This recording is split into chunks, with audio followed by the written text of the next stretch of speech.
I thoroughly enjoyed Esteban's course, Chakras Applied to Life, especially the fact that we were not only looking at the individual chakras one at a time, focusing on each at a time and learning about the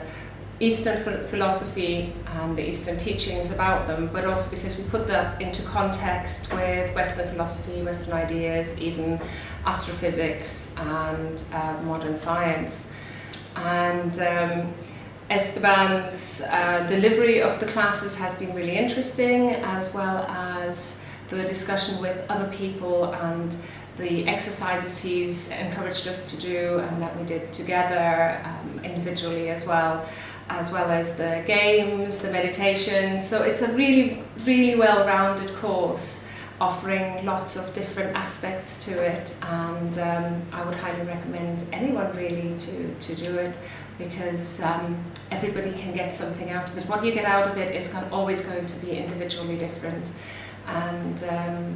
I think everyone can get something out of this.